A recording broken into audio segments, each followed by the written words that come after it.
Donc, la mise en place. Alex, t'as pas vu les Ramen Fury? On a 14 en stock, on le cherche pour un client, on le trouve nulle part. Les Ramen Fury? Oui, tu sais le truc qui ressemble à un paquet de nouilles. Ah, mais c'est rangé avec Asmodée. Non, j'ai rangé toute la réserve et ça y est pas du tout. Bah d'accord, mais t'as regardé dans le frigo alors? Pourquoi ce serait dans le frigo? C'est bon Thomas, j'ai trouvé les Ramen Fury.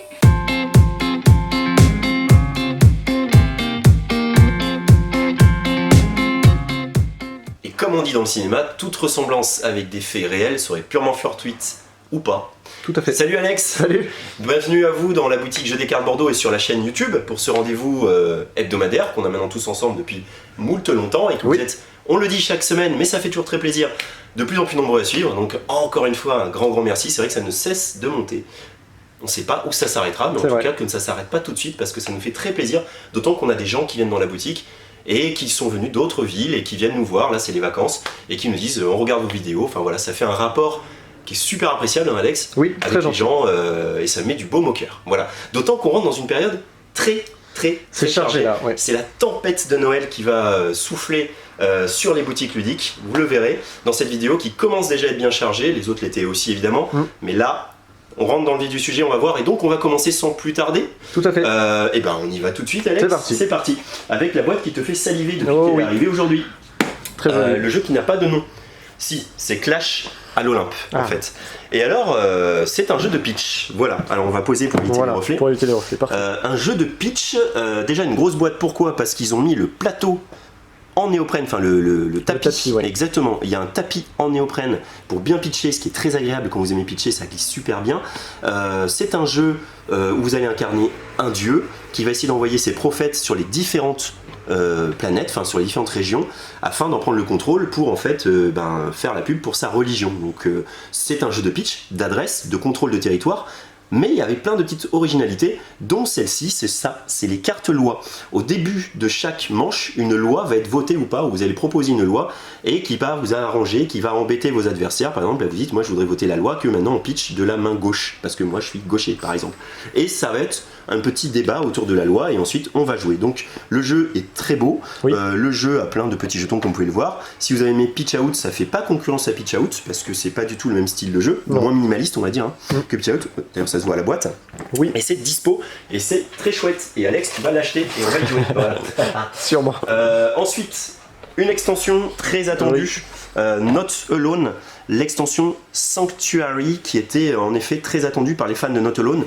Not Alone, c'est quoi? C'est un jeu asymétrique où des joueurs vont jouer un groupe d'aventuriers spatiaux qui se sont perdus sur une planète isolée type alien, hein, quand même on va dire, et il y a une bête qui est jouée par un autre joueur qui va essayer de les manger, et donc ils vont se déplacer de lieu en lieu, ils auront des cartes de lieu, ils vont les jouer pour ne pas se faire prendre par la bête, et la bête va essayer de deviner où ils vont aller, sachant que le choix se restreint au fur et à mesure qu'on joue ces cartes, parce que on n'a plus possibilité d'aller à un endroit quand on a déjà joué la carte de l'endroit, et la bête peut mieux deviner où vous devez aller. Et là donc de nouvelles cartes, de nouveaux lieux. On n'a pas eu le temps vraiment de travailler toute la règle sur Not Alone Sanctuary, donc excusez-nous chez Geek Attitude Game, mais déjà c'était très attendu et les fans de Not Alone sauront que ça vaut le coup de se la procurer parce qu'ils attendaient ça depuis très longtemps. Et oui. Voilà.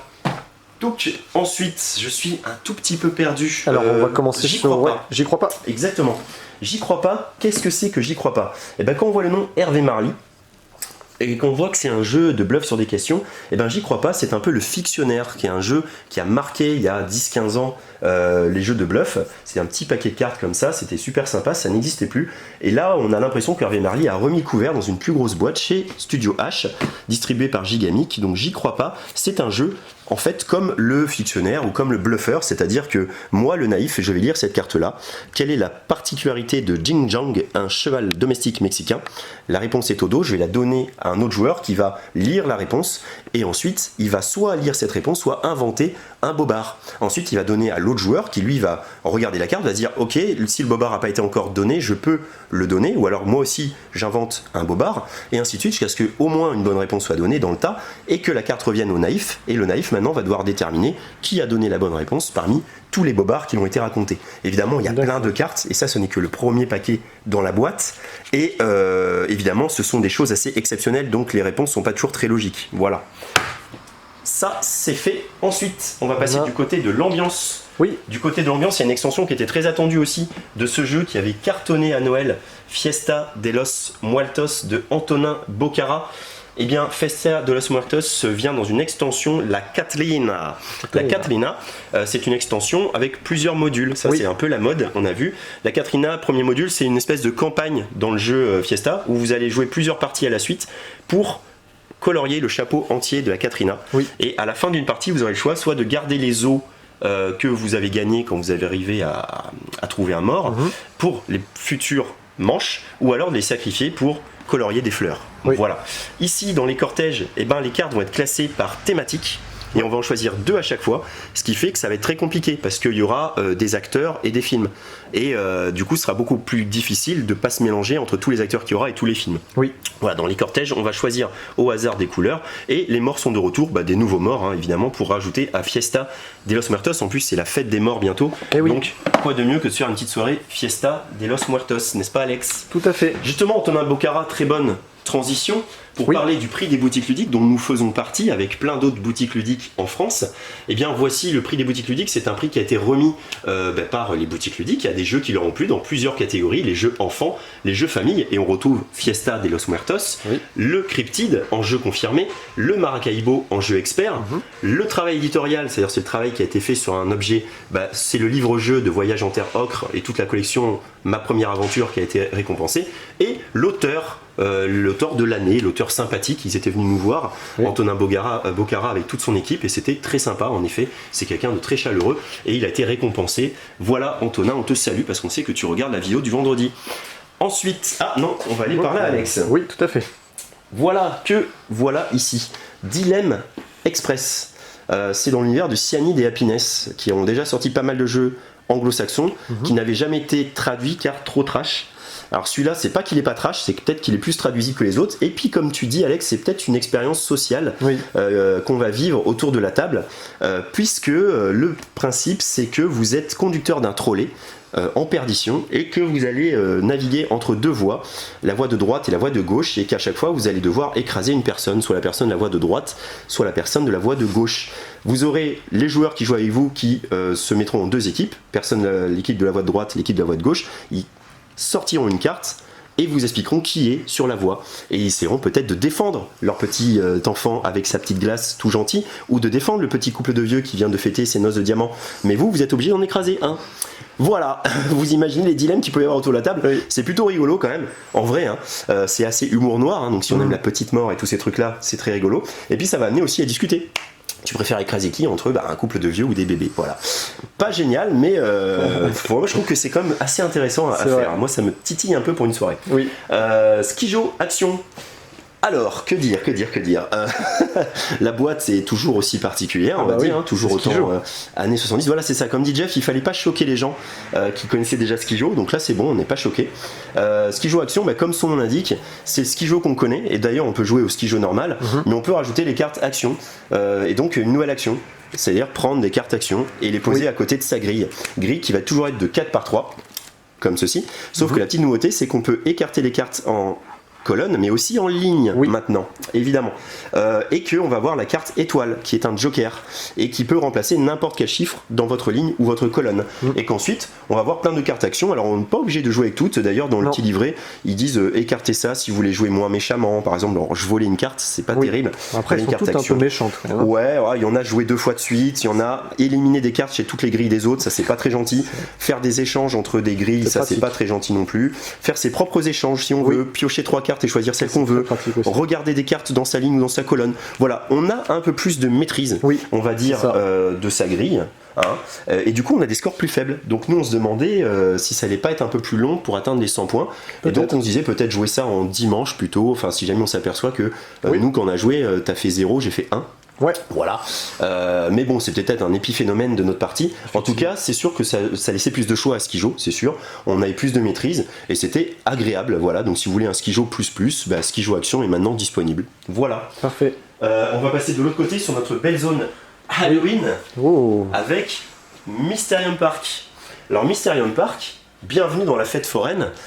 C'est pas une extension pour Mysterium, attention, faut pas se tromper. C'est une boîte à part et c'est un peu le chemin qu'a pris, on en parlait dessus Alex dans les autres vidéos du vendredi, les aventuriers du rail avec Amsterdam, Pandémique Zone Rouge, petite boîte de Pandémie, Super Colt Express en plus petit, Mysterium Park, Mysterium en plus petit. Ça veut dire quoi? Ça veut dire que Mysterium c'est un très bon jeu, mais clairement vous devez faire une soirée Mysterium et inviter vos amis pour préparer tout ça, parce que ça demande un quart d'heure, 20 minutes de préparation. Là, vous pouvez tout à fait décider de jouer à Mysterium comme ça d'un claquement de doigts. Si on se faisait un Mysterium, pourquoi? Parce que vous allez avoir un plateau de 9 cases, et que la petite nouveauté pour celui qui joue l'esprit, parce que l'esprit Mysterium reste le même, c'est cette grille de lecture qu'on va un peu comparer à un Codenem. C'est-à-dire qu'ici, il sait exactement en fonction de ce plateau-là, qui est le jaune, qui est là. Donc si j'ai mis cette carte-là, alors là je vous ai mis ça debout, mais évidemment c'est sur la table, voilà. On met toutes les cartes sur la table, on va mettre les 9 personnages qu'on aura tirés. Donc c'est le jaune, là c'est le bleu, là c'est le blanc, et ainsi de suite. Ensuite j'ai donné mes petites visions, comme d'habitude. Les gens vont pouvoir discuter, par contre cette fois-ci c'est beaucoup plus libre, on peut révéler tout de suite, discuter tous ensemble, et placer ces petites boules de cristal. Je vais donner mes petites réponses tout à fait normalement. Il y a un contour, vous voyez ici, et, il faut arriver à trouver la solution avant le 6e tour. Donc si tout le monde a trouvé son personnage au tour 2, à partir du tour 3, on va faire avec les lieux. On va refaire les 9, et on aura 3 personnages, ces 3 qui sont pas indiqués, qu'on aura mis de côté. Pareil avec les lieux, on va changer de carte, on va prendre une autre carte, hop, on va la glisser, on peut la glisser dans les deux sens. Et là on aura placé des lieux en fait. Exactement, avec le témoin, c'est un truc un peu particulier. Le témoin, c'est un nouveau jeton. Si quelqu'un pose sa boule de cristal dessus, alors on lui dit, t'es sur le témoin, t'as le droit d'aller ailleurs. C'est pas une erreur. Voilà, donc nous on peut jouer en tant qu'esprit avec le témoin en se disant, tiens, s'il hésite entre le témoin et l'autre, en se posant sur le témoin, il ira sur l'autre ensuite, qui est le bon. Voilà, donc ça fait une petite stratégie sympathique. Et puis on va faire ça avec les lieux, et pareil on va isoler 3 lieux. Donc après on aura 3 lieux, 3 personnages, et on va faire 3 groupes de 2, lieu, personnage, lieu, personnage, lieu, personnage. On va prendre une 3e carte, et cette fois Alex, ce qu'on va regarder dessus, c'est le numéro qui est là.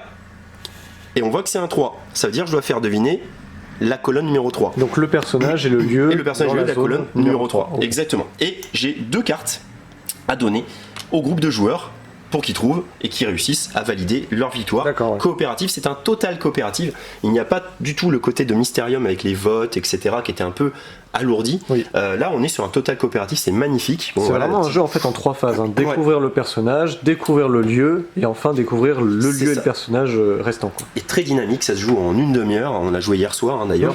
Et c'est très sympathique que ce Mysterium Park, très joli. Voilà, c'est un Mysterium condensé. C'est très réussi, il n'y a rien de plus à dire. Voici un autre jeu Halloween, Deadline.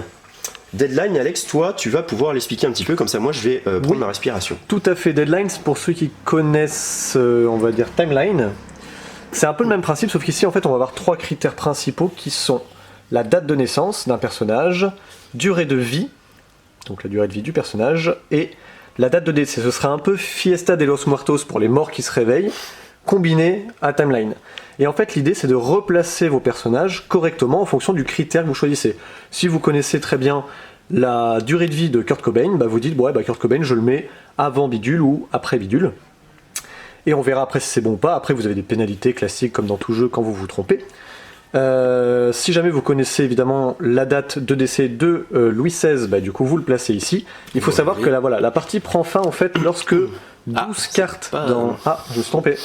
Lorsque 12 cartes ont été placées dans chacune des colonnes, la partie prend fin. Donc c'est vrai que si vous remplissez trop vite une colonne et qu'elle arrive à 12, vous êtes contraint de remplir dans les 2 autres colonnes. Tu veux dire que Louis XVI est mort après Adolf Hitler ? Oui. Évidemment, c'était dans l'autre sens. Voilà, donc c'est très bien. C'est aussi un petit jeu qui se croise avec ce côté de culture G en fait sur la durée de vie des personnages, leur date de naissance et de décès. Avec plus de richesse que dans Timeline puisqu'on a plus de choix. Tout à fait. On peut choisir la grille où on veut le mettre. Exactement. Ce petit choix là aussi pour le marquage de points est très intéressant. C'est sur les conditions de mort des personnages. Vous avez des mots en orange. Ici, là.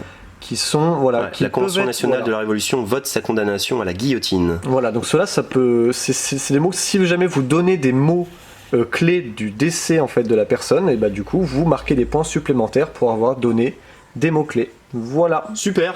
Merci Alex pour ce Deadline qui est arrivé et puis qui est très dans l'ambiance de Halloween encore une fois. Oui. Là, plus du tout trop Halloween et encore une fois Marvel. Oui. On n'en peut plus des jeux Marvel. Roule sous les jeux 5 Marvel. Minutes Marvel, c'est la version Marvel de 5 Minutes Dungeon. Oui. Donc c'était un jeu hyper rapide, dynamique, en temps réel où on va abattre des cartes, une espèce de ligretto avec un thème. Et ben là c'est le thème Marvel avec on va incarner des personnages et on va lutter contre Thanos, hein, puisque exactement. c'est toujours ça C'est le toujours pitch. ça. Ensuite on enchaîne avec Coloma. Oui. Voilà, Coloma, il fallait vous montrer un des exemplaires qui reste. Alors je vais le poser là Oui, pour éviter les c'est reflets. parfait.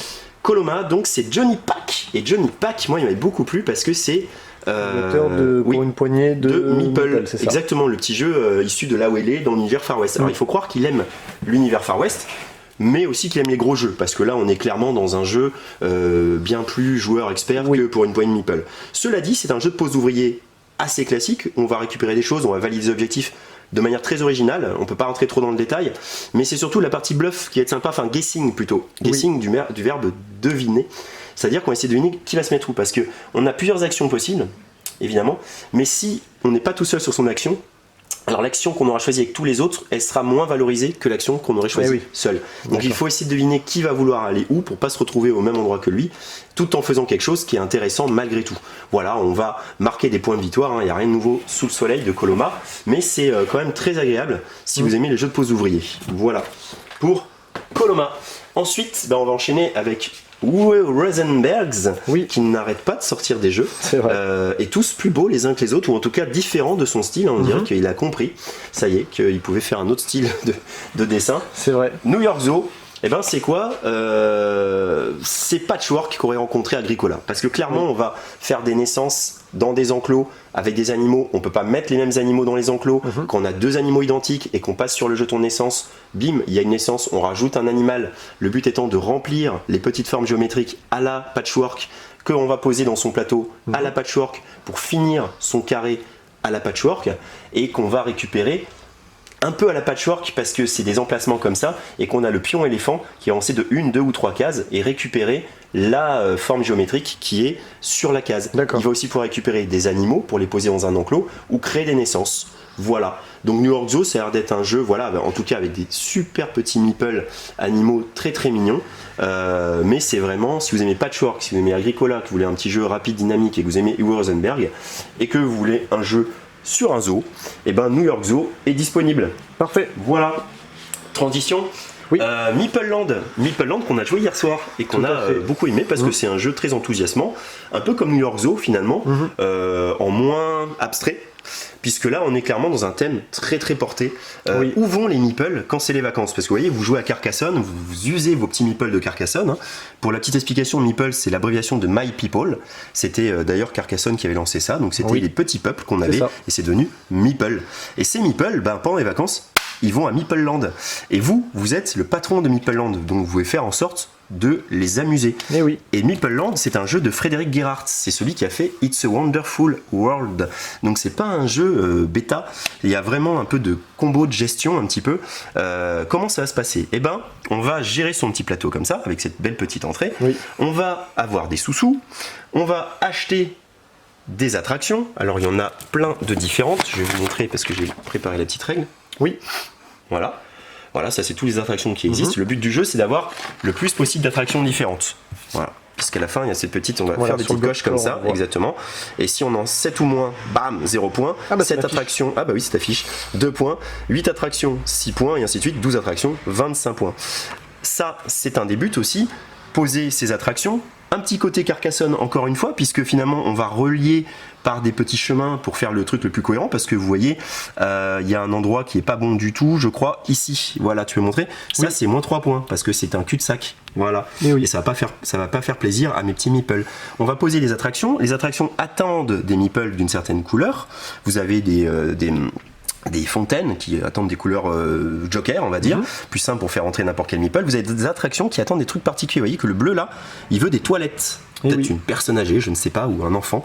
Et voilà, c'est pour ça que j'ai relié les toilettes à mon attraction. Et comme ça, je pourrais attirer ce bleu. Si j'avais pas eu les toilettes, je pouvais pas attirer le bleu. Tout à fait. Donc on va jouer à tour de rôle. Soit on achète une attraction, soit on passe. Et quand on passe pour tout le tour. Mais quand on passe, on a le droit d'aller ici au parking récupérer les petits meeples qui arrivent dans des bus entiers de meeples qui ont envie de s'amuser. Ils sont là. vite, on va s'amuser. Et donc, on choisit le petit bus, mais on ne choisit pas pour n'importe quoi. On choisit pour les couleurs Et oui. qu'ils sont et pour les attractions qu'on a préparées pour eux, évidemment. Parce qu'après, on va les faire rentrer dans les attractions, les poser comme ça sur les différents emplacements. Ils vont nous rapporter des sous à la fin de la manche, sous qu'on va pouvoir investir dans des nouvelles attractions. Mais attention, ceux qu'on aura laissés ici au bord et qui sont pas contents, oui. on n'est pas content. Et ben si au 4e tour, parce que c'est un jeu très dynamique qui se joue en 4 tours, si au 4e tour ils sont toujours pas rentrés dans votre parc, ils vont vous perdre des points. Et oui. beaucoup de points, notamment les roses et les jaunes, qui font gagner beaucoup de points, enfin 2 points au lieu de 1 pour les autres couleurs, mais ils font perdre aussi si on les fait pas rentrer. Donc on aura moyen d'améliorer, on aura moyen de faire des petites choses comme ça, de placer ces petites tuiles comme ça. J'ai pas le truc, mais on peut faire une autre entrée pour pas être bloqué. Oui, c'est vrai. Voilà, on peut faire une extension aussi qu'on n'a pas mis. C'est super enthousiasmant, tu vois la partie qu'on a fait hier, tu gères ton petit parc, tu fais entrer tes petits meeples, tu les fais parler, tu surveilles quand même que le bus que tu convoites, il va pas être pris par quelqu'un d'autre parce que tu veux continuer à poser des attractions pour maximiser tes points, mais trop tard quelqu'un t'a pris tes petits meeples, t'es embêté, mais tu peux faire des trucs, voilà, tu t'amuses, tu te racontes une petite histoire, c'est très plaisant Meeple Land, et il y a moyen aussi de faire venir des gens par la publicité, voilà, ça c'est très sympa. Ça. Voilà. Et en parlant de publicité, on me fait signe que nous allons interrompre ce programme pour une courte page de publicité. Nous nous retrouvons tout de suite après ça.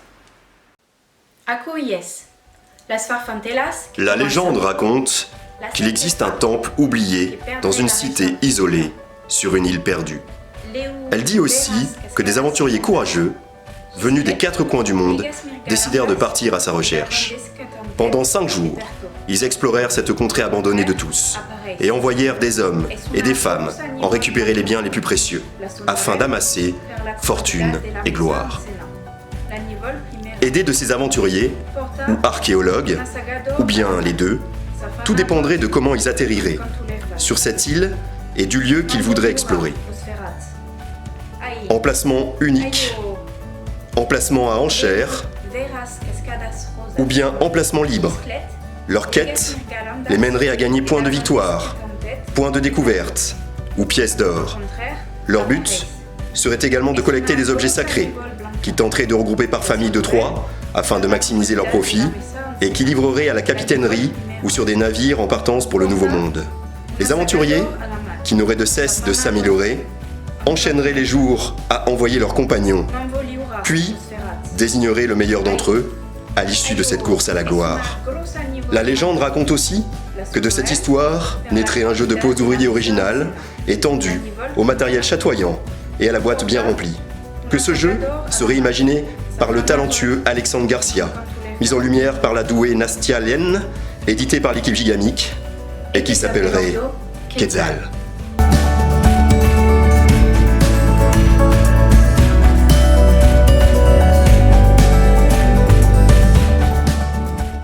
Mais oui, bien sûr que Catan c'est un modèle économique vraiment étrange, mais oui. Ouais, attends, je te laisse. Oui, donc, de retour sur cette vidéo du vendredi, après cette petite courte page de publicité, d'un jeu qui sort la semaine prochaine. Oui. Voilà, et on remercie Gigamic de nous l'avoir envoyé à l'avance, un petit exemplaire démo dont on a pu jouer d'ailleurs hier soir. Et là aussi, un jeu de pose ouvrier très intéressant, très dynamique, beaucoup d'interactions. On en parlera dans une prochaine vidéo du vendredi. Tout à fait. Donc, Mariposas. Qu'est-ce que c'est que Mariposas? Je crois que c'est le terme espagnol pour dire papillon. Et qui est derrière ce jeu? C'est Elizabeth Hargrave. Et qui est Elizabeth Hargrave? On remonte par ici. Hop. C'est la créatrice du génial Wingspan. Et oui. Donc autant dire qu'elle était attendue au tournant sur son 2e jeu et qu'elle fait exactement comme à son habitude. C'est-à-dire que le thème est très porté. Il y a eu d'autres jeux sur les papillons, tu sais Alex. Oui. Il y a eu Dust in the Wings, qui est vraiment un jeu abstrait. On aurait pu mettre des vaches ou n'importe quoi, c'était pareil. C'est vrai. Il y a eu Papillon. Bon, ok, ça aurait pu être autre chose aussi, parce que c'était joli, parce que c'était des papillons qui se posaient sur des fleurs. Là, encore une fois, elle montre que quand elle choisit un thème, le thème des papillons, elle y colle une mécanique. Tout est hyper bien imbriqué, mais qui a un vrai thème porté, c'est-à-dire que là, on est sur la migration de l'oiseau monarque, du papillon monarque, qui va partir du nord du Michoacán pour aller vers Québec et Winnipeg, et vous allez vivre cette aventure puisque c'est un jeu. Alors là, elle a épuré les règles. C'est vrai, quand on pense à Wingspan, tous les petits pouvoirs qu'il y avait, etc. Là, on est proche d'un Rainer Knizia pour ceux qui connaissent, c'est-à-dire que on lit les règles, on se dit c'est tout, et puis après on y joue et on fait ah mais ouais, je peux faire ça, je peux faire ça, je peux faire ça. c'est hyper riche en fait, dans beaucoup de simplicité, c'est très lisible, le plateau est merveilleux, le matériel est merveilleux, les petits papillons sont merveilleux. Vous partez donc avec un petit papillon 1, comme ceci. Au début, vous avez des cartes en main, c'est juste ça, j'ai des cartes, je joue des cartes. Soit je peux jouer une carte, un papillon va se déplacer de 4 cases, soit je joue une carte, 3 papillons vont se déplacer d'une case. Au début, on n'en a qu'un, donc ça veut dire que mon papillon va se déplacer d'une case, puis d'une case, puis d'une case. Pourquoi c'est intéressant? Il va se déplacer de 4 cases, il va atterrir sur un endroit, et il va collecter la fleur sur laquelle il a atterri. Vous voyez, il y a plein de symboles comme ça, puis on va collecter ensuite les petits jetons fleurs. Ou alors, si je joue ça, il va se poser une première fois, il va collecter une fleur, une deuxième fois, il va collecter une fleur, une troisième fois, il va collecter une fleur, mais il sera moins loin que celui-là. Et le but, c'est quand même d'aller là-haut.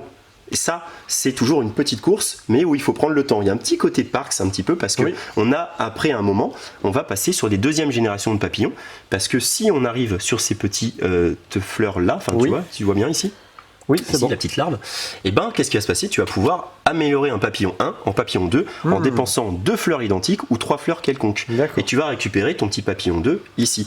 Et ton papillon 2, ensuite, il va voler parce que le jeu va jouer en 3 manches, printemps, été, automne, parce que l'hiver, les papillons, ils font dodo. Et d'ailleurs, à l'inverse de Wingspan, le printemps, 4 actions, l'été, 5 actions, l'automne, 6 actions. Donc on a de plus en plus d'actions, c'est le nombre de cartes qu'on va jouer devant soi. Et à la fin du printemps, on perd tous ces papillons de première génération. À la fin de l'été, on perd tous ces papillons deuxième génération. Donc il faut quand même créer des papillons nouveaux pour continuer à voler vers le haut. Et puis on va aussi répondre à des objectifs. Le premier objectif ici, c'est d'avoir dépassé Lawrence ici. Donc Lawrence c'est là. Donc vous voyez, c'est assez loin quand même, va pas falloir trop tarder. Et d'être sur les cases rouges de Lawrence par là. Ou alors être sur la droite de Houston pour marquer des points de victoire. On découvrira les autres objectifs d'été et d'automne qui sont tirés au sort parmi plein d'objectifs potentiels. On va aussi essayer de collecter, quand on arrive ici, des petits bonus pour le premier, 2 G2D comme ceci, très beau dé qui va vous donner un petit joker, et on va collecter des cartes comme ça, pour faire des familles qui correspondront au plateau qui est là, parce que dès qu'on a une famille, on pourra valider l'objectif particulier de cette famille. Voilà. D'accord, ok. Voilà, et vous avez un papillon de plus à Michoacán à la fin du jeu, quand j'ai toute la famille verte. Voilà. Il y a plein de petites autres choses, je vais pas tout vous expliquer, mais juste vous dire, c'est très beau, c'est très malin. Et ben c'est très impressionnant pour moi que dès son deuxième jeu, elle ait fait un truc aussi épuré en disant voilà, je vais tailler dans le gras et je vais faire un truc super intéressant, mais très simple, donc quelque part encore plus familial que Wingspan. Donc n'hésitez pas à découvrir ce jeu qui est vraiment génial. Voilà, Mariposas est disponible. Et nous, on offre, d'ailleurs j'ai oublié de le dire, mais pour Mystery Park, on offre un petit lot de cartes, on montrera derrière le comptoir. C'est vrai. Et pour Mariposas, on offre aussi des petits papillons collector, ils sont violets, c'est une couleur bonus. Voilà, coffre Gigamic et qu'on vous offre nous-mêmes aussi. Ok. Et ben on continue ce petit tour. Oui. Voilà, c'est une vidéo chargée, mais on l'a dit, c'est les vacances, il y a beaucoup de choses. Et ce sera une vidéo très intéressante, puisqu'à la fin de cette vidéo, il y aura l'entretien avec Jean-Louis Roubira. Tout à fait. Bruno Catala, autre grand créateur de jeux, nous revient avec Jurassic Brunch. Si ça vous fait penser à Jurassic Snack, c'est normal. C'est un peu la suite qui se joue à part évidemment, mais qui va se jouer en combiné avec Jurassic Snack pour permettre des parties en équipe de 2 contre 2 sur un Jurassic Snack Brunch avec un plus grand plateau, ou alors en 1 contre 1 sur un très grand plateau. Là, ici, on retrouve la mécanique de Jurassic Snack, c'est juste que les pouvoirs des tuiles sont différents. Le pouvoir des personnages est différent, c'est-à-dire eux, ils peuvent foncer et donner un coup de corne et hop, tu vas valdinguer et partir ailleurs. Et le raptor là, si c'est un raptor qu'on appelle, oui c'est ça, le raptor, il y en a qu'un, mais il est très puissant parce qu'il se déplace vraiment comme la dame aux échecs, c'est-à-dire en diagonale, en horizontale, en verticale, de partout. Donc lui, il peut faire beaucoup de dégâts. Et après, les petits jetons qu'on va récupérer, il y a des jetons on fait dodo, des jetons naissance. Ça, c'est comme Jurassic Snack, voilà. Et la boîte, on voit le nouveau boitage qu'aura Jurassic Snack, c'est très chouette, comme ça on peut apprécier les très jolies figurines. C'est vrai. Et ça donne envie d'acheter aussi, parce que c'est vrai que c'est un jeu qui est très joli, tout en étant un petit jeu abstrait qu'on peut jouer en famille. En tout cas, Jurassic Brunch comme Jurassic Snack. On continue, Alex ? Oui. J'ai encore de la salive. Oui, tu peux rien. Non, juste, oui, voilà. Le destin de Léopold, voilà. Pardon. On avait oublié d'en parler la semaine dernière. Tout à fait. C'est la trilogie que vous connaissez, la trilogie de Léopold. On a présenté le 1, on a présenté le 2, voici le 3. Et donc, c'est une trilogie, c'est le dernier. Hein. Le destin de Léopold, c'est un jeu à la Unlock, avec un univers très adulte, très glauque. Voilà. Et c'est ça qui fait sa différence. En fait, c'est ce côté très adulte dans le thème. Voilà, exactement. Et c'est disponible pour tous ceux qui ont déjà fait le 1 et le 2. Tout à fait. On va parler aussi de Marvel United. Oh, un jeu Marvel, Alex. Et Marvel United, c'est un jeu coopératif. Et là, c'est franchement un jeu, on voit pas trop de reflets, ça va. C'est franchement un jeu que vous pouvez jouer avec vos enfants. figurines toutes choupies, un peu à la K-pop, enfin non pas K-pop, mais je sais plus ce truc là qui s'appelle pop. Ah, ils ont des grosses têtes. les pop, quoi. Oui, voilà, ils ont des grosses têtes, c'est comme ça. Ils ont été un peu refaçonnés. Vous allez avoir des cartes, vous allez avoir un ennemi qui va se déplacer sur le plateau, vous allez vous-même essayer d'attraper cet ennemi, mais aussi d'éradiquer ces menaces qu'il a posées sur tous les plateaux. Là où c'est malin, et c'est pour ça que ça s'appelle Marvel United, si vous avez des cartes, vous jouez une carte quand c'est votre tour, vous faites l'action de cette carte, et le joueur qui suit jouera sa carte et fera votre action plus son action. Et le joueur qui suit fera votre action plus l'action plus l'action. D'accord. D'où Marvel United, il va falloir se combiner entre les cartes qu'on va poser. Le truc, c'est que le méchant, au début, il joue tous les 4 tours, puis après tous les 3 tours, puis après tous les 2 tours, donc il interrompt vos petites combos au fur et à mesure que vous le poussez, que vous l'acculez dans ses derniers retranchements. Exactement, voici ce qu'est Marvel United, peut-être le seul jeu coopératif familial, vraiment, vous pouvez jouer avec des enfants, disponible dans l'univers Marvel. Hop.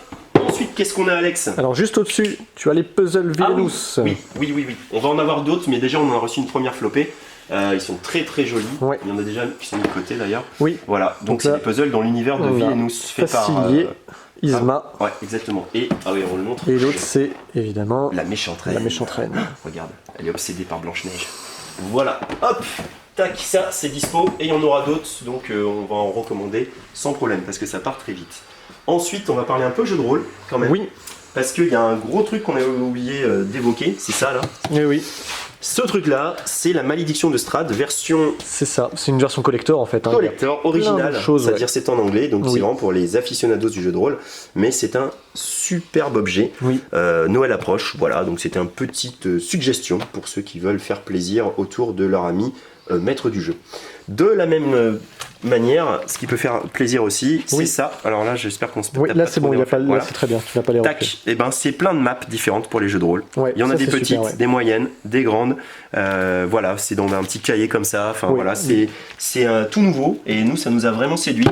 Donc on s'est dit pour les maîtres du jeu, ça peut être vraiment excellent. Un bon de support, même que des dés très jolis aussi. Voilà. Oui, on a reçu des dés de chez Ludistri. C'est la vidéo des nouveaux dés. Voilà. Non, c'est ça. Ensuite, 2 grosses sorties en jeu de rôle. Hein. Quand on vous dit que c'était pas rien que Noël approchait, on a Alien. Le jeu de rôle, ouais, le kit de démarrage. Donc, voilà, dans l'univers d'Alien, gestion de la peur, gestion de la terreur, un jeu d'horreur. Hein. Ouais, suspense. Ouais. Suspense qu'on retrouve, on va se retrouver dans la peau donc des Space Marines face à la bête. C'est ça. Exactement. Donc il y a tout pour apprendre à jouer, des règles simplifiées, les règles de base sortiront plus tard. Ça c'est une première entrée en la matière. C'était très attendu. Moi je sais que quand j'avais posté ma photo de Alien à Cannes, que j'avais déjà vu, il y a eu plein de réactions dessus. C'est évidemment inspiré du film. Évidemment. Pour ceux qui n'ont pas vu le film, honte à vous, et puis allez le voir. Voilà, et la suite de Tales from the Loop. Oui. Tales from the Loop, c'était ce jeu de rôle multi-primé et qui a même fait une série télé Netflix où on incarnait des enfants dans un univers uchronique, années 80, où donc il y avait une espèce de technologie appelée le Loop qui était apparue et qui avait changé les choses avec un mélange d'ordinateurs et d'années 80, de trucs haute technologie. C'était un jeu très bon pour apprendre à jouer au jeu de rôle, un système D6 très simple et surtout très narratif, hein, puisque dans le courant des jeux de rôle il y a les simulationnistes et les narrativistes. Là on était clairement du côté des narrativistes et donc c'était la narration, donc c'est vraiment très très agréable.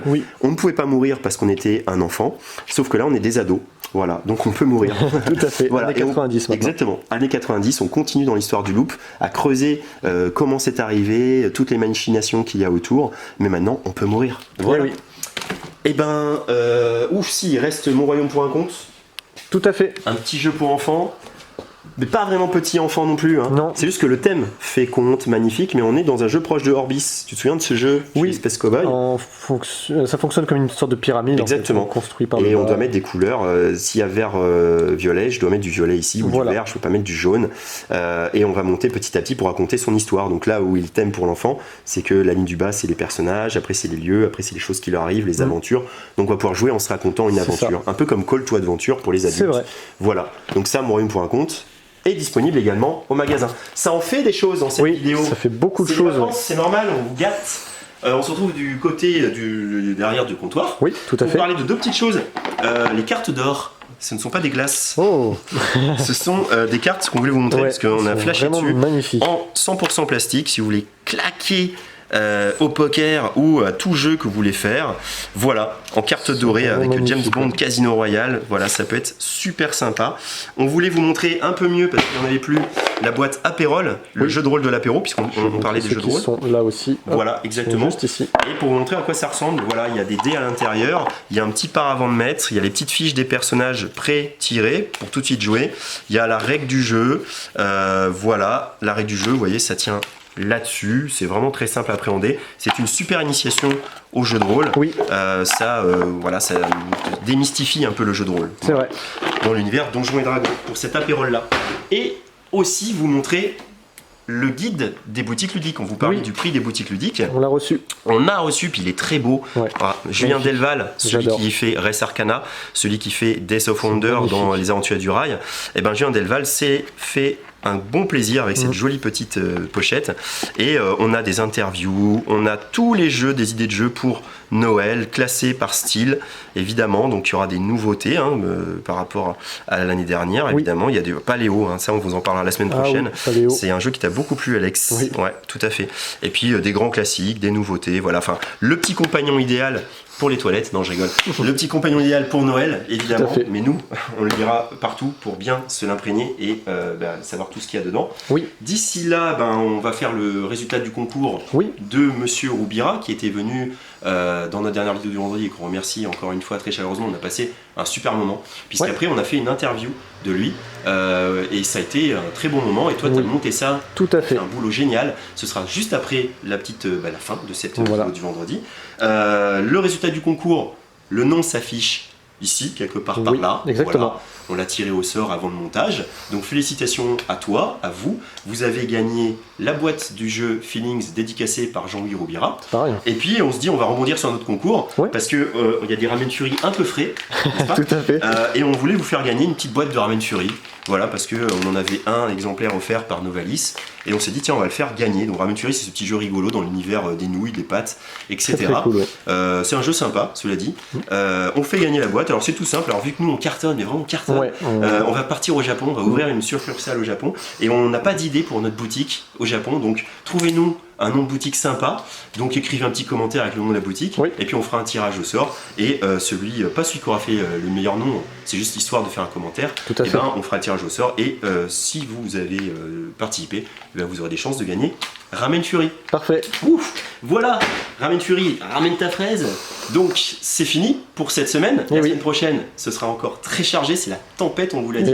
Mais c'est très enthousiasmant pour nous, on a plein de super jeux qui arrivent, vraiment. Nous, on voit des trucs géniaux, on se dit Noël, ça va être super, avec des jeux hyper excellents à présenter. Encore hier, on y a joué, un excellent jeu qui n'est pas encore sorti. Qui n'est pas encore sorti. Bon, si on peut dire La Maison des Souris. Pour les petits, La Maison des Souris, c'est fabuleux. Et puis il y a Zombie Teens aussi, auquel on a joué.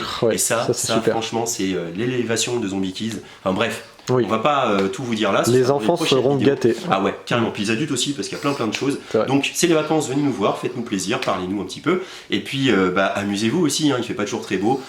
Profitez-en pour jouer, profitez-en pour vous reposer ou continuer de travailler et puis le soir jouer aussi. On vous laisse avec la chouette interview de Jean-Louis Roubira. Et puis on vous dit à bientôt chez Jeux des Cartes Bordeaux.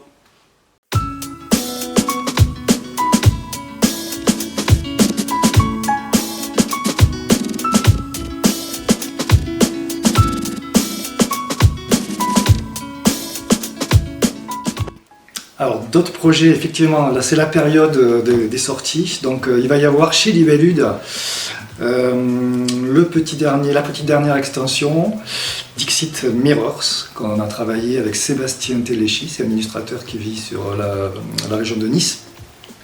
Donc cette extension, toujours 84 cartes, elle va sortir prochainement, je pense courant novembre. Voilà. Chez Libellude toujours. Alors il va y avoir une sortie mais qui sera un peu plus sur 2021, je peux en parler sans trop en parler. C'est un jeu apparenté Dixit mais pas tout à fait les mêmes règles, donc c'est une surprise un peu, voilà, avec un autre auteur. D'accord. Mais qui sera compatible avec la gamme Dixit.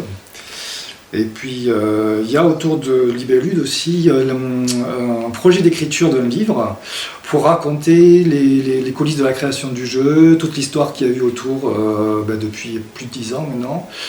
avec les à côté, avec la façon dont on a pu utiliser le jeu dans l'éducation, dans le soin, voilà. Un peu la success story, mais voilà tout ce qui s'est passé autour, les anecdotes. Donc il y a une partie très intéressante, ce sera les interviews avec les illustrateurs, hein, la majorité des illustrateurs, pour faire un petit peu d'artwork, enfin voilà, ce sera vraiment quelque chose d'assez touffu, avec plein comment on peut dire, de petites vignettes comme ça, ludiques. Donc pour l'instant je ne peux pas en dire plus. La dernière création, c'était avec un nouvel éditeur qui vient de créer sa boîte d'édition qui s'appelle Green Games. Donc c'est Ghislain Simonin, peut-être qu'il y en a qui connaissent, il est sur Poitiers.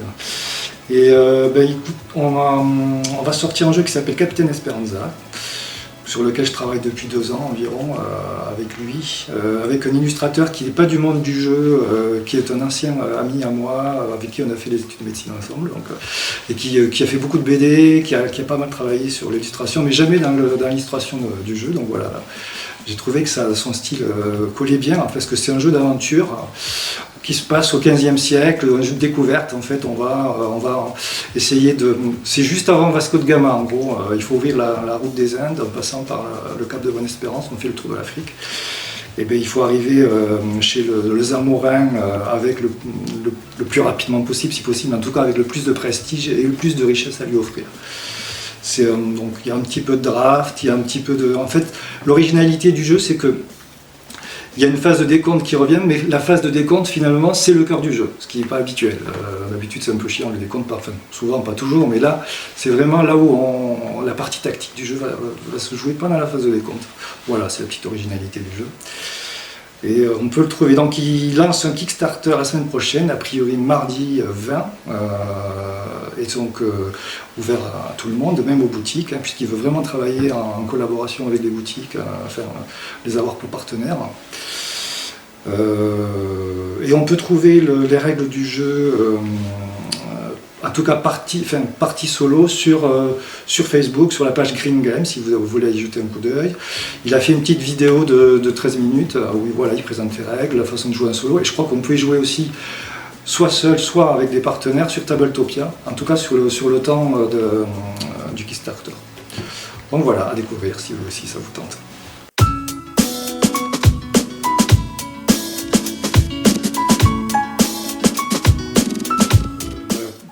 La création de jeux, c'est venu assez tôt, c'est venu dans les années, quand j'avais autour de 20 ans. Et, c'est difficile d'analyser d'où vient ce processus en fait. Mais avec le temps, on a envie de savoir, parce que c'est comme quelque chose qui vous habite et on ne sait pas d'où ça vient, mais ça s'impose. Finalement, c'est un processus assez solitaire, mais paradoxalement, la finalité, c'est quand même d'entrer en relation avec les autres. Et c'est ça que je trouve intéressant. Et donc, en plus, dans mon métier qui est arrivé après le début de créer des jeux, des protos, des choses comme ça, ça s'est articulé vraiment de façon intéressante, puisqu'en tant que pédopsychiatre, on utilise des jeux pour entrer en communication avec des enfants, des ados qui ont peut-être du mal à s'exprimer, qui sont un peu inhibés sur le plan émotionnel, sur le plan de l'imaginaire, etc.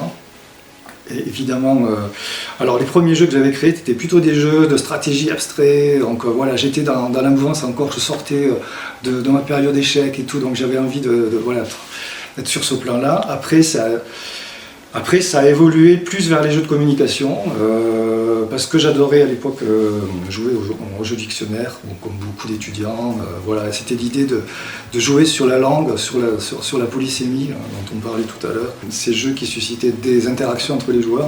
Bon, voilà, il y a eu évidemment Dixit, après il y a eu Feelings. C'est des jeux qui ont été... alors, Dixit est arrivé avant que je l'utilise avec des adolescents en difficulté, donc comme un support d'expression, justement pour aider ces ados à reprendre confiance en eux, en trouvant des capacités dont ils n'étaient pas capables, qui pensaient ne pas être capables d'avoir. Par contre, Feelings, donc ça aussi, ça a été une création en lien avec des rencontres qu'on comme Dixit d'ailleurs, puisque ça a été aussi des rencontres amicales, des rencontres très importantes, puisqu'on est toujours amis aussi avec Régis depuis 20 ans. Il y a eu Marie Cardois, l'illustratrice, puis il y a eu d'autres personnes qui sont venues sur les projets se greffer.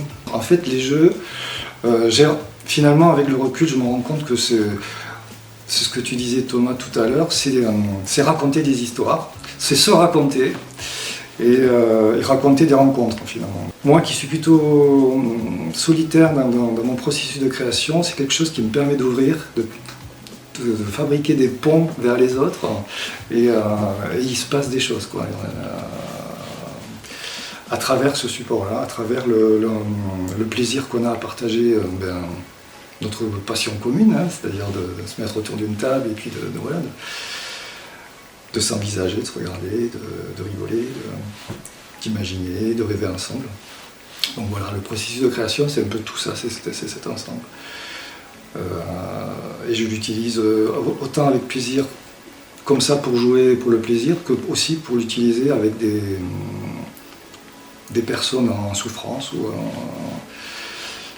pour lesquelles ça va les aider à sortir un peu de leur coquille, à s'extérioriser. Et tout à coup, c'est là qu'il y a une magie qui opère en plus. C'est qu'on sent qu'il y a un déclic qui se passe. Et ça peut arriver pour beaucoup de jeux, hein, pas uniquement des jeux à vocation de communication. Parce que là, l'enfant ou l'adolescent ou l'adulte, il découvre quelque chose de lui qu'il ne soupçonnait pas, et un trésor qui était enfoui, et bien le jeu lui permet de l'exhumer et de pouvoir de lui prouver qu'il a peut-être un don de création lui aussi.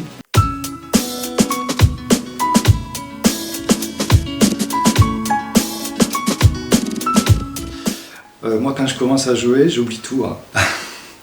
Vraiment, je m'immerge. C'est comme quand j'ai étudié des trucs autour du cinéma, des séries, du scénario. J'ai étudié aussi la musique. En fait, je rentre dans l'histoire. Si je peux rentrer, si le jeu est suffisamment prenant et s'il me plaît vraiment, je vais pas du tout être dans l'analyse. Ouais, c'est vrai que je vais me prendre au jeu et je vais essayer de gagner, mais bon voilà, je perds 10 fois plus que ce que je gagne, mais ça c'est pas le problème. Et c'est pour ça peut-être que j'ai du mal à voir. Je pense à des personnes que je connais, d'autres créateurs, qui tout de suite vont analyser les choses et vont dire ça va pas, les mécaniques et tout. Alors c'est vrai que peut-être ça dépend aussi de notre propre processus de création. Moi, je peux commencer par la mécanique, mais souvent c'est ce que je disais tout à l'heure, c'est l'histoire, le background qui va être à la source du désir de l'idée et de la création d'un type de jeu.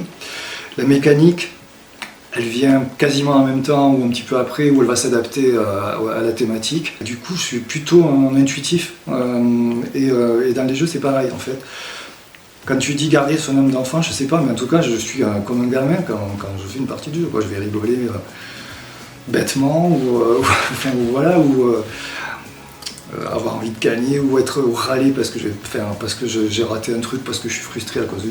Mais en tout cas, ouais, je vais me prendre à fond dedans. C'est plus dans l'idée de est-ce que je vais avoir envie d'y rejouer ou pas, que là je vais me dire tiens, ou alors que je vais remarquer des petites mécaniques vraiment sympas, où je me dis ça j'aurais bien aimé le créer, ça j'aurais bien eu avoir envie avoir eu l'idée, quoi. Ça arrive souvent, hein. Parce qu'il y a quand même beaucoup de bons jeux. Après il y a des jeux ça peut arriver des jeux qui nous traversent et qui nous laissent pas beaucoup de... Voilà, ça arrive aussi, c'est comme le cinéma, c'est comme plein de trucs. Je suis plutôt content d'avoir gardé ce regard un peu ingénu sur les jeux, enfin, en tout cas cette façon de jouer, quoi.